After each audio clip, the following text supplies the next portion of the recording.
प्रधानमन्त्री केपी शर्मा ओली र गृहमन्त्री रमेश लेखकको आलोचना गरेर टिकटक बनाउने टिकटकर रमा बस्नेत अन्ततः 30,000 रुपैयाँ धरोटीमा रिहा भएकी छिन्।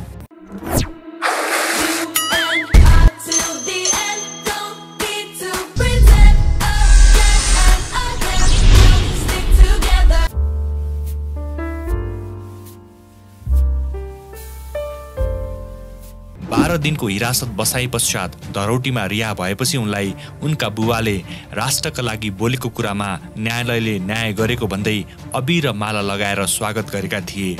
त्यस्तै हिरासत बसाइका सम्बन्धमा प्रश्न गर्दा रमा बस्नेत भन्छिन्, मलाई माया गर्नुहुने र यो चेलीले चाहिँ नराम्रो बोलेको छैन है, किनभने मैले मेरो पेटभित्र मलाई दाना पानी देऊ र मेरो घर बनाइदेऊ भनेर मैले बोलेको हुँदै होइन। म आफ्नो गरी खाएर बसिरहेको मान्छे हो र त्यस कारणले गर्दाखेरि म यो जनताका लागि म न गृहमन्त्रीसँग मेरो कुनै पनि पर्सनल रिसिपिक र प्रधानमन्त्रीसँग पनि मेरो कुनै पनि रिसिपिक होइन।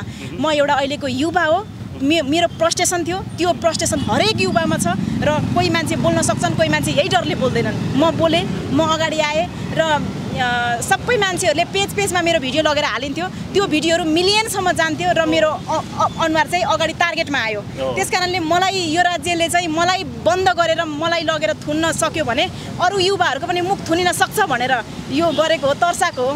तर कुनै पनि व्यक्तिको लागि बोलेको होइन र मैले मेरो दाना पानीको लागि बोलेको होइन। मैले किनभने सबैजनाले बुझ्नु भएको छ, बुझ्नेले त बुझ्नु भएको छ, नबुझ्नेहरूलाई पनि आफै प्रधानमन्त्रीले भन्नुभएको छ म झोले हुँ भनेर। झोलेका झोलेहरूले चाहिँ अब पनि बुझ्न जरुरी छ, किनभने न्यायका लागि लड्नुपर्छ र कोही मान्छेले अन्याय गरेको छ भने त्यो विरुद्ध बोल्नुपर्छ। कसैको पकेट मनी भरेर होइन कि निष्पक्ष तरिकाले, जुन मलाई वकिलहरूले अहिले साथ दिनुभयो जसरी होइन, निष्पक्ष तरिकाले गरिदिनु भएको हो नि त। त्यस कारणले गर्दाखेरि अब मैले यो देशमा केही राम्रो हुनुपर्छ। जति पनि यो त्रिभुवन अन्तर्राष्ट्रिय विमानस्थल चाहिँ राजाले पर्यटक भित्राउनको लागि बनाएको त्रिभुवन अन्तर्राष्ट्रिय विमानस्थल अहिले हरेक युवा बेच्नको लागि बनाए जस्तो यो राज्यले गरेको छ। हरेक अहिलेका युवाहरू विदेशिएका छन्। त्यस कारणले मैले कोही पनि धेरै थोरै मान्छेको रहर होला, तर धेरै मान्छेको बाध्यता छ विदेशिनु। त्यस कारणले म आफै पनि भिजिट भिसामा 4वटा देश घुमेको छु र म आफै पनि ठगिएको व्यक्ति हो। जुन अहिले मैले मेरो मोडगणन्त्य कुरा गरेको होइन सर, जुन न्युजमा आयो अख्तियारले गएर छापा मार्दाखेरि एयरपोर्टमा हामीले गृह मन्त्रालयमा दैनिकी 50 लाख रुपियाँ बुझाउँछौँ भनेर न्युज आयो। न्युज आइसकेपछि म एउटा अहिलेको युवा, त्यस कारणले रवि लामिछानेसँग मेरो बार मैले रवि लामिछानेको कुरा उठाइरहँदाखेरि रवि लामिछानेलाई चाहिँ कुनै पनि उहाँ आफै गृहमन्त्री हुँदाखेरि रमेश लेखकज्यूले भन्नुभएको छ कुनै पनि मन्त्रीको बारेमा क्वेसन उठ्दाखेरि राजीनामा दिने र कानुनलाई सघाउने भनेर उहाँले भन्नुभएको छ। त्यो कुरा चाहिँ उहाँले पालना नगर्नु भएको भएर उहाँ यदि सच्चा हुनुहुन्थ्यो भने, उहाँ राम्रो हुनुहुन्थ्यो भने उहाँमा केही पनि कर्तुत थिएन र उहाँले ठग्नु भएको थिएन।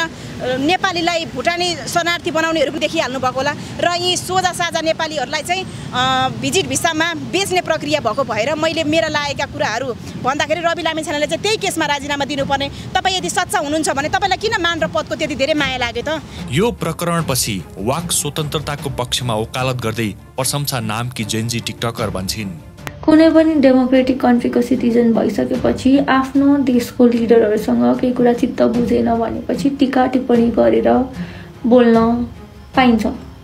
अन्टिल अनलेस गाली बेइज्जती नै गरिरहेको छ, टीका टिप्पणी गरेर तिमीले गरेको यो काम मन परेन, तिमीले गरेको यो मन परेन भन्न पाइन्छ।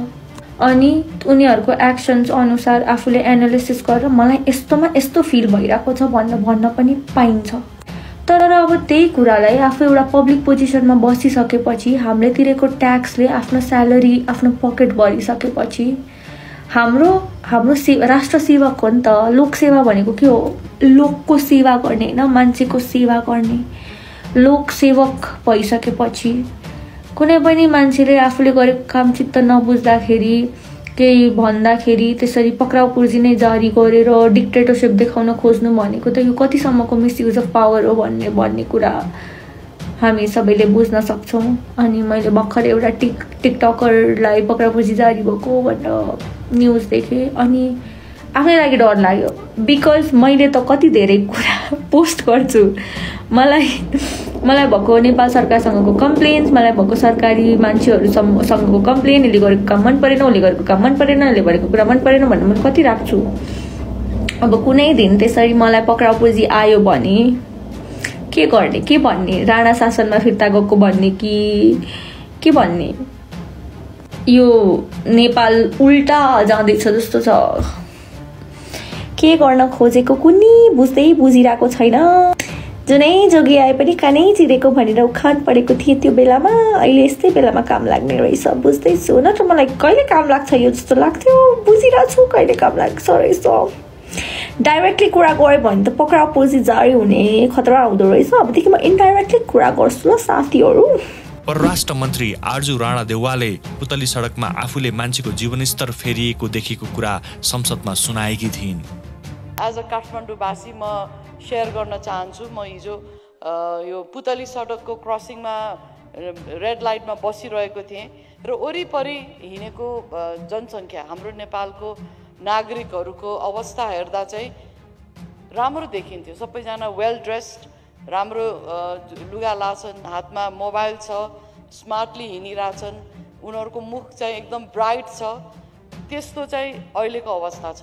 तर म आफ्नो बाल्यकाल या युवाका अवस्थामा पनि त्यही पुतली सडकमा धेरै अब मोटरमा बस्दाखेरि, गाडीमा बसेर हेर्दाखेरि चाहिँ त्यो बेलामा डोको बोकेको नाङ्लो पसलेहरू र खर्पन बोकेको, खुट्टामा जुत्ता नभएको र च्यातिको लुगा लाएको र निन्याउरो मुख भएको, कपाल पनि नकोरेको हाम्रो नागरिकहरू चाहिँ त्यही पुतली सडकमा मलाई देखेको याद छ। भन्दा धेरैजनाको, अनि मैले मेरो पिएलाई भने हेर कमल, यिनीहरू सबैको चाहिँ कोही न कोही विदेशमा छ जस्तो छ। कोही चाहिँ त्यहाँ कन्सल्टेन्सीमा आए होलान्, कोही चाहिँ पढिरहेछन् र कोही चाहिँ अब विदेशमा जाने क्रममा छन् या विदेशमा गएको पैसाबाट यिनीहरू पढिरहेछन्। र यसलाई चाहिँ हामीले सबै पलायन भयो, एकदमै यो खतमै भयो भनेर सोच्नु हुँदैन, किन हाम्रो विकासको क्रम त्यही छ। त्यसको प्रत्युत्तरमा टिकटकर तथा कमेडियन आयुषले व्यङ्ग्य गर्दै भन्छन्, यो देवा दम्पति चाहिँ नेपालको सबभन्दा मिसअन्डरस्टुड दम्पतिमा पर्छ। बुढोले बोल्यो के बोल्या हुन्छ, बुढीले बोल्यो के बोल्या। त्यति मात्र होइन, सो सम्बन्धमा प्रशंसाले राखेको चासो त झन् सामाजिक सञ्जालमा भाइरल नै भएको थियो। आर्जुजीसम्म यो भिडियो पुर्याइदिनु होला भन्ने म आग्रह गर्न चाहन्छु सबैलाई। आर्जुजीले हिजो एउटा अभिव्यक्ति दिनुभएको रहेछ संसदमा। पुतली सडकमा बसेर हेर्दाखेरि सबै जनताको मुखमा चमक देखियो, उनीहरूले राम्रै लाएको रहेछन्, हातमा सबैको हातमा फोन रहेछ। तर म त्यहाँ बस्दाखेरि, पहिलाको समयमा त्यहाँ बस्दाखेरि मान्छेले घाँसको भारी बोकिरहेको हुन्थ्यो, डोको बोकिरहेको हुन्थ्यो भनेर भन्नुभएको रहेछ होइन। हजुरले पहिला हेर्दाखेरि त्यो डोकोको भारी त देख्नुभयो, अहिले त्यहाँ हिँडिरहेको बच्चाहरूको, अहिले त्यहाँ हिँडिरहेको मान्छेहरूको ऋणको भारी त देखिँदैन होला नि त। पुतली सडक जस्तो एरिया स्टुडेन्टले गर्दा अस्तव्यस्त नै हुन्छ। कन्सल्टेन्सीहरू धेरै भएको हुनाले बाहिर जाने स्टुडेन्ट्सहरू पनि टन्नै नै हुन्छन्। अनि त्यहाँ देखेको स्टुडेन्ट्सहरू, त्यहाँ देखेको मान्छेहरू त होप छ नि त उनीहरूलाई, जिन्दगीमा म अब बाहिर जाँदैछु, म केही गर्छु, म फ्यामिलीको लागि केही गर्छु भन्ने एउटा होपको चमक हो क्या त्यो आर्जुजी। तपाईँले पहिला जुन डोकोको भारी देख्नुहुन्थ्यो नि, त्यो देखिने गरी देख्नुहुन्थ्यो। अहिले जुन ऋणको भारी बोकेर हरेक मान्छे पुतली सडकमा दिनदिनै आवत जावत गर्छन् नि, उनीहरूको ऋणको भारी देखिँदैन हामीले। परराष्ट्र मन्त्रालय सम्हालेर बसेको मान्छेले यस्तो भन्दाखेरि अलिकति आफू कहाँ बसेर कसरी बोलिरहेको छु, मैले बोलेको कुराले के असर पर्छ भन्ने हुँदैन थाहा। मैले यो नेताहरूको बुझ्दिनँ के कुरा। काठमाडौँमा बसेर पुतली सडकमा मान्छेलाई हिँडेको देखेर राम्रै छ त नेपालको जनताहरूको सिचुएसन त भनेर भन्न त अलिकति केही न केही भित्रबाट मैले रङ गरिरहेको छु है जस्तो हुँदैन। काठमाडौँ मात्र त होइन नि त नेपाल। कहिले जानु भएको छ दुर्गम क्षेत्र गएर कहिले मान्छे कसरी बसेका छन् भनेर हेर्नु भएको छ? म त त्यो भाषण सुन्दा बित्तिकै यस्तो डिसअपोइन्टेड भएँ नि होइन। हाउ क्यान अ लिडर, मन्त्री से द्याट के?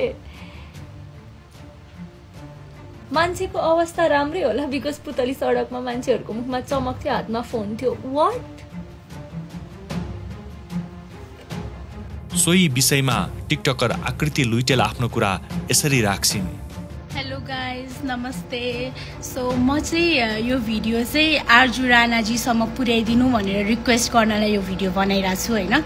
सो मैले चाहिँ I was just going through social media होइन, अनि मैले वान अफ द न्युज पेजमा चाहिँ एउटा भिडियो देखेँ कि आर्जु राणाजीको, भर्खरै देखेको हो। अनि I can not stop myself to make this video. I mean, म त्यस्तो पोलिटिकली इङ्गेज भएर एकदम खोजीनीति गर्ने त्यस्तो मान्छे पनि होइन, तर उहाँले जे बोल्नुभयो त्यो भिडियो देखेर चाहिँ कस्तो I can not stop myself के। प्लिज पुर्याइदिनुहोस् यो भिडियो। उहाँले के भन्नुभयो भने उहाँ अब मोटर चढेर हिँडिराख्दाखेरि चाहिँ बाहिर युवाहरूलाई उहाँले एकदम खुसी देख्नुभएछ, like they are dressed up properly, सबैले महँगा मोबाइल बोकिरहेको पुतली सडक एरियामा होइन। तपाईँले एकचोटि गाडी रोकेर छेउमा रोकेर एकजनालाई मात्र बोलाएर नानु के छ भनेर यसरी होइन म आर्जु राणा भनेर यसो सोध्नु भएको भए तपाईँले देख्नुहुन्थ्यो होला कि त्यो के छ, कतिको खुसी देख्नु भइरहेछ, तपाईँले युवालाई कति देख्नुभयो र के छ भित्र मनमा भनेर के। त्यो कन्सल्टेन्सी एरिया हो के, त्यहाँ सबैको अनुहारमा तपाईँले जति पनि देख्नुभयो होला सबैको मनमा एउटा आशा छ कि, एउटा होप छ, हुन्छ नि भोलि म जाँदैछु भनेर, जान्छु म बाहिर जान्छु, मेरो बाउ आमाको सपना पुरा गर्छु, नेपालको स्थिति यस्तो छ भनेर त्यो सबै त्यहाँ स्टुडेन्टहरू देख्नुभयो। त्यो सबै नै त्यही आशा लिएर हिँडिरहेको छन् कि त्यो बाटोमा, बुझ्नुभयो। तपाईँले डोको बोकेको पहिला हिँड्दाखेरि डोको बोकेर भारी बोकेर हिँडिरहेको देख्नुहुन्थ्यो, अहिले तपाईँले खुसी देख्नुभयो नि होइन। तपाईँ एकचोटि रोकेर गएर त्यो देख्नुभएको डोकोको भारी र अहिले उहाँहरूले बोकिराख्नु भएको ऋणको भारी कति छ भनेर एकचोटि गएर सोध्नुहोस् कि। द नेपाली पिपल त्यो ऋणको भारी जति बाउ आमाले बोकेको छन् विदेश पठाउन छोराछोरीलाई, र जति त्यहाँनिर हिँड्दा ओर्दाखेरि मान्छेको दिमागमा त्यो ऋणको भारी छ होला, त्यो तपाईँले यसरी डोको बोक्या जसरी देख्नु हुँदैन के। एउटा प्रेस मिट राख्नुहोस्, युवाहरूसँग सोध्नुहोस् कि के हुँदैछ देशमा, कतिको के भइरहेछ। तपाईँले अहिले देखिराख्नु भयो होला, त्यो एउटा डेटाबेस पनि होला, कति युवा बाहिर गइरहेछन् छ नि होइन। सो मन्त्री जस्तो मान्छेले हुन्छ नि, एउटा मन्त्रालय चलाएर बसिरहेको मान्छेले कसरी त्यसरी बोल्न सक्छ कि मैले यस्तो देखेँ भनेर। कि नेपाल मात्रै लाइक काठमाडौँ मात्रै नेपाल त होइन नि त फेरि होइन। There are places outside valley, त्यहाँ पनि गएर एकचोटि हेर्नुहोस्, सोध्नुहोस् जनताको हाल कस्तो छ, युवाहरूको समय कस्तो चलिरहेछ, सोध्नुहोस् के गएर। Like how can you like कस्तो I am so amaze that एउटा मन्त्री जस्तो मान्छेले चाहिँ एउटा आफूले के बोलिरहेको छु भन्ने कुरालाई मूल्याङ्कन नगरिकन त्यसरी बोल्नुहुन्छ भन्ने चाहिँ मलाई आइ एम सो अमेज होइन। एकचोटि आर्जु राणाज्यू म्याम प्लिज गएर एकचोटि एउटा प्रेस मिट राख्नुहोस् युवाहरूसँग, and then ask them how happy they are, how properly dressed up कसरी भएर के भइरहेछ समाज लाइक देशमा। Go and please ask. यो भिडियो पुर्याइदिनु please, thank you. Visit visa तथा मानव बेचबिखन प्रकरणमा गृहमन्त्री रमेश लेखकको राजीनामा र उच्च स्तरीय न्यायिक छानबिन समिति माग गर्दै आएको रासपा र राप्रपाले लामो समयदेखि रचनात्मक रूपमा संसद अवरुद्ध गरेर आफ्नो आवाज बुलन्द पारिरहेको छ। सो सम्बन्धमा सुजिता आत्रेय भन्छिन्, राप्रपा र रासपाले जुन अलि प्रेसर दिइरहेछ सदनमा, मलाई लाग्छ कि त्यो अझै बेयर मिनिमम हो। यदि यो सत्तापक्षबाट आइरहेको आवाज हुन्थ्यो भने 5 to 10 वटा मुद्दा लाइन लागिसकेको हुन्थ्यो। रासपाले चाहिँ अहिले यो यस्तो इम्पोर्टेन्ट बजेट पास हुने टाइममा चाहिँ यो कुरा निकाल्यो, and at the same time 1 महिनाको टाइम दिँदा पनि उनीहरूलाई यही कुरा उनीहरूले आफ्नै कुरा जिद्दी गरेर बसेको जस्तो लाग्छ भने वाइ डोन्ट यु क्रिएट त्यो समिति। त्यो कुरा माग पुरा गर्दैन चाहिँ किन त्यस्तो इम्पोर्टेन्ट बजेटवाला कुरा इम्प्लिमेन्ट भइरहेको छैन। इट्स नट जस्ट अबाउट रासपाले चाहिँ रवि लामिछानेलाई लगेको भएर गर्यो भन्ने कुरा होइन, एक्चुअलमा जनताहरूलाई ठगिएको मात्र होइन बेचिएको छ। यु क्यान्ट इभन अन्डरस्ट्यान्ड क्या, ऋण लिएर गएको छ, ब्याज तिर्छु भनेर इस्टिमेट गरेर म यति तिर्न सक्छु भनेर, अनि त्यहाँ गएर तिमी उङ्गा बुङ्गा छौ, अनि इट्स अ डिफरेन्ट कन्ट्री, अनि ल्याङ्ग्वेजको प्रब्लम त्यस्तै। क्यान यु अन्डरस्ट्यान्ड त्यो कस्तो ठाउँबाट गुज्रिनु भयो भनेर। रवि लामिछानेलाई चाहिँ जेल हाल्यो भनेर प्रब्लम भयो, रवि लामिछानेलाई जेल हाल्न सक्नेले जीविरालाई पनि जेल हाल्न सक्नुपर्ने हो, तर सकिँदैन। अब यो नसक्ने क्रममा दुईटा कुरा देखिन्छ, एउटा त कि हामी विक नै छौँ, हाम्रो पहुँचै छैन कि हामी एउटा मान्छेलाई हामी पक्रिन सकौँ। त्यो भन्दाखेरि जनताले किन सेफ फिल गरोस् कुनै पनि वेमा। पर्सनल कुराहरू त अन्डरस्ट्यान्डेबल हो, जुग लाग्छ होइन कुनै पनि केसहरू सकिनलाई, यो त सरकारको कुरा हो, यसलाई पनि टाइम लगिरहेछ भने त हामीले देशमा के को कुराको विश्वास गर्नु। अनि अब के विकै हो कि उसलाई बाँच्न दिइरहेको जान दिइरहेको, कि विक हो भनेर हामी सकेनौँ हामी कमजोर छौँ भनेर एक्सेप्ट गर्नु पर्यो। नहुने हो भने जीविकालाई राखिरहेको छैन समातेको छैन भने यस्तो केसमा डिफ्रेन्ट केसहरू बाहिर आउँदाखेरि पनि कुनै पनि क्लियरली नहुने, एउटाले अर्कोलाई फसाउने, अनि त्यतिकैमा कुराहरू सकिरहेछ भने यस्तो टाइममा राष्ट्रपाले किन विश्वास गरोस्, लाइक कसैले पनि किन विश्वास गर्छ। जति नै चोटि यगिना यादवले सफ्टवेयर हार्डवेयर चेन्ज गर्नुहुन्छ भनेर हामीले उनलाई ट्रान्सफर गरेको भने पनि ट्रान्सफर गर्नु अख्तियार आउनुभन्दा अगाडि अनि पैसा तिरेकोहरूलाई चाहिँ इमिग्रेसनमा केही पनि प्रब्लम नहुने क्लियरली देखिन्छ कि समथिङ इज गोइङ अन। यो छानबिन भनेको इट्स नट जस्ट फर यो भिजिट भिसाको केस। प्लिज रासोपा र राप्रपाले चाहिँ अन्टिल दि एन्ड छोड्नु हुँदैन यो कुरालाई प्लिज। यो भिजिट भिसावाला केस भनेको it's not just about visit भिसाको केस, इट्स अबाउट हामीले यतिचोटि यत्रो कुराहरू बाहिर निस्किँदाखेरि, एयरपोर्टको कुरा निस्किँदाखेरि, निर्मल निवासको कुरा निस्किँदाखेरि, गिरिबन्धुको कुरा निस्किँदाखेरि हामीले के पनि गर्न नसकेको एटलिस्ट यसमा चाहिँ गर्नै पर्छ। प्रपर इन्भेस्टिगेसन बाहेक कुनै पनि सम्झौतामा चाहिँ होपफुली राप्रपा र रासोपाले चाहिँ सहमति जनाउँदैन, रिगार्डलेस अफ पार्टीलाई कति फाइदा होस् र पार्टीको इन्डिभिजुअल्सलाई कति फाइदा होस्। अनि म यो केसमा यदि केही गरी अनुसन्धान भयो भने पनि के हुन्छ भनेर म प्रेडिक्ट गरिदिन्छु है। ऱ्यान्डमली एउटा कर्मचारीलाई चाहिँ उनीहरूले फसाइदिन्छन्, यसले हो भनिदिन्छन्, यसले रहेछ भनिदिन्छन्, अनि उसलाई जेल हालिदिन्छन्, अनि 2 महिना भएको छैन जेलबाट निस्किसक्छ ऊ। और यो केस लम्बिन्छ, हामी बाँचौँ मरौँ, अर्को पुस्ता आउँदा पनि यो केस कहिले पनि सोचिँदैन कि अब उनीहरूले यो हुनै दिँदैन, होइन कि होइन भन्छ। इट्स नट जस्ट अबाउट होइन कि होइन, वाट अबाउट यु रमेश लेखक जसले अरूलाई चाहिँ भन्ने अनि when it comes to you छैन। यसमा हामीले मेन एनालाइज गर्नुपर्ने कुरा के भन्दाखेरि अपोजिसनलाई त जसले पनि फसाउन खोज्छ, तर रासोपा र राप्रपामा चाहिँ के डिफ्रेन्स हुनु पर्यो भन्दाखेरि इधर उधरको युथ्सको लागि कुरा मात्र गर्ने होइन, इधर उधरको युथ्सको लागि चाहिँ हामीले काम पनि गर्छौँ। इधर उधरको आवाज मात्र नउठाउने भएर इधर उधरको लागि हामीले एक्चुअल काम पनि गरेको छौँ।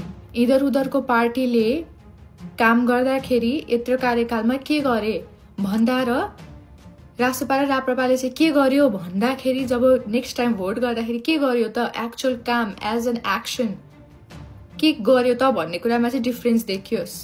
यो पहिला पहिला जसरी केसहरू सल्भ हुन्छ I am not here for that है। प्लिज झुटै बोल्ने हो भने प्लिज बेटर स्टोरी, अनि please maybe this time actually justice देऊ जनतालाई। जनताले भोट गरेर जितेको तैँले मलाई के भनिस्, म जनताले भोट गरेर आएको, मेबी नेक्स्ट टाइम जनता नै नहोला यसरी नै गरिरहने हो भने।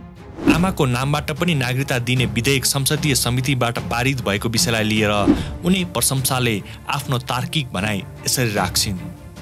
भित्रभित्र फरेन एजेन्डामा हिँड्ने अनि बाहिर चाहिँ राष्ट्रवादको पट्टी पढाउँदै हिँड्ने नेताहरूको पट्टीबाट बाहिर हेरेर यो कुरा सोच्नु होला ल। रिसेन्टली एउटा नागरिकता सम्बन्धी विधेयक पास भएको छ होइन, अनि त्यसको सम्बन्धित पोस्ट चाहिँ कान्तिपुरले राखेको रहेछ फेसबुकमा, अनि मैले त्यो पोस्ट देखेँ होइन। अनि त्यसपछि ल okay let's see the comment के छ, बिकज नेपालमा मान्छेहरूको सिचुएसन, मान्छेहरूको सोच कस्तो छ भनेर आजकल फेसबुक कमेन्टबाट थाहा हुन्छ होइन। अनि I just wanted to know मान्छेहरू कुन लेभलमा बसेर सोच्दो रहेछ भनेर। अनि त्यसपछि त्यो पोस्ट देखाउँछु, वेट। त्यो पोस्ट चाहिँ यो थियो होइन, आमाको नामबाट मात्र पनि नागरिकता दिने विधेयक संसदीय समितिबाट पारित भनेर। अब यो पोस्ट देखेँ मैले, अनि कमेन्ट हेर्न गएँ। कमेन्ट हेर्दाखेरि मान्छेहरूले कमेन्ट के गरेको थियो थाहा छ, ल बधाई छ विदेशीहरू अब नेपाली हुने भए, विदेशी बाबुका छोराछोरी नेपाल आएर राज गर्ने भए, नेपालको अस्तित्व मेटिने भयो, नेपाल बेचियो ल बधाई छ भनेर थियो के कमेन्टहरू। मेरो एउटा मात्र प्रश्न, यस्तो सोच राख्ने मान्छेहरूलाई मेरो एउटा मात्र प्रश्न, बाउ यदि नेपाली छ आमा विदेशी छ भने ऊ पनि उसमा त्यो बच्चामा पनि त विदेशी खुन त छ नि त, अनि त्यो बच्चा चाहिँ विदेशी बच्चा होइन।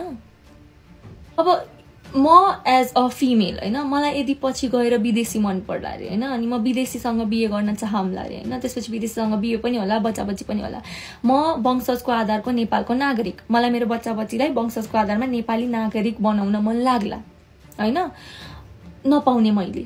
तर मेरो सट्टामा यदि मेरो भाइले विदेशी महिला बिहे गर्यो, उसको बच्चा बच्ची भयो, उसको बच्चा बच्चीले चाहिँ विथआउट एनी प्रब्लम वंशजको नेपाली नागरिकता पाउने। यो सिनारियोमा त मेरो पार्टनर पनि विदेशी, उसको पार्टनर पनि विदेशी, दुइटै त विदेशीको बच्चा हुने भयो नि त होइन। अनि यो केसमा चाहिँ मेरो बच्चा चाहिँ नेपालको लागि थ्रेट रे, अनि मेरो भाइको बच्चा चाहिँ नेपालको लागि भगवान रे। यो कुन लजिक हो? हामी समानताको यति कुरा गर्छौँ, यति पट्टी परिसक्यौँ।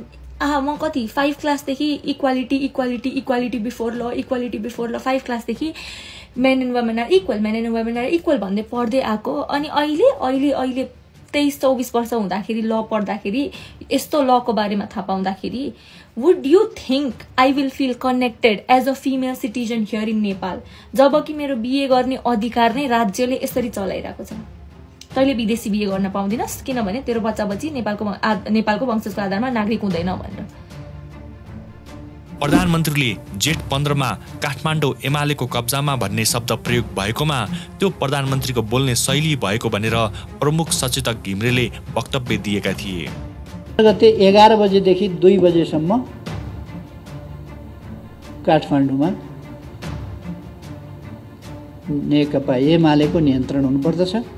कसरी कुन संस्था अगाडि लाग्छ, कुन संस्थाको आयोजना हुन्छ त्यसलाई छोड्दिनुहोस्। आन्दोलनमा यो प्रोटोकलका कुरा हुँदैन। यहाँ सभा गर्ने बैठक गर्ने ठाउँमा पो यता र यता छ, आन्दोलनमा पनि यता र यता हुन्छ र सबै एकैतिर अगाडि। जुन शब्द प्रयोग गर्नु हो त्यो चाहिँ त्यो शब्दलाई चाहिँ नेपाली जनता भन्ने शब्द, गणतन्त्रवादी नेपाली जनता भन्ने शब्द प्रयोग गरेको भएर होइन। त्यो त आफ्नो शैली हुन्छन्, प्रस्तुत गर्ने आफ्नो शैली हुन्छन्, बोल्ने पनि प्रधानमन्त्रीको अभिव्यक्तिलाई हामीले सामान्य रूपमा ल्याएका छौँ र उहाँले गणतन्त्रको सन्दर्भमा भन्न खोज्नु भएको हो। मैले त्यो सबै कुरा हेर्दाखेरि र यसलाई चाहिँ हामीले विशेष सन्दर्भमा हेरेका छैनौँ, यसलाई सामान्य ढङ्ग। प्रधानमन्त्रीको आफ्नै किसिमका बोल्ने शैलीहरू छन्। उहाँका चाहिँ के छ भन्दाखेरि आफ्नै किसिमको मौलिक शैलीबाट उहाँ प्रस्तुत हुनुहुन्छ। त्यो विषयमा हामीले कमेन्ट गर्ने कुरा पनि आएन। तर कुरा चाहिँ के छ भने उहाँले भन्न खोज्नु भएको कुरा गणतन्त्रको सन्दर्भमा अर्थात् गणतन्त्रवादीको सन्दर्भमा भन्नुभएको हो। त्यसलाई चाहिँ उहाँले एमाले भनेर भन्दैन। यो विषयमा केही पनि छलफल भएको छैन। कब्जा गर्ने भन्ने कुरा चाहिँ हामीले कब्जा भन्ने शब्द त नेपाली काङ्ग्रेसले होइन, कब्जा गर्ने भन्ने शब्द हामीले कहिले प्रयोगै गर्दैनौँ, हाम्रो डिक्सनरीमा पनि छैन। त्यो विषयलाई ठुलो मानेनौँ र त्यो विषयमा छलफल गर्न आवश्यक सम्झेनौँ। गृहमन्त्रीको विषयमा यो जुन अख्तियारले छानबिन सुरु गरेको छ यो कर्मचारीलाई लिएर छानबिन सुरु गरेको हो। यदि कर्मचारी भनेको हरेक मन्त्रालयका कर्मचारीमाथि अख्तियारले छानबिन गरि नै राखेका छ। कोही आन्तरिक रूपमा गरिराखेका छ, कोही देखिएका छन्, तर छानबिन भइ नै राखेका छन्।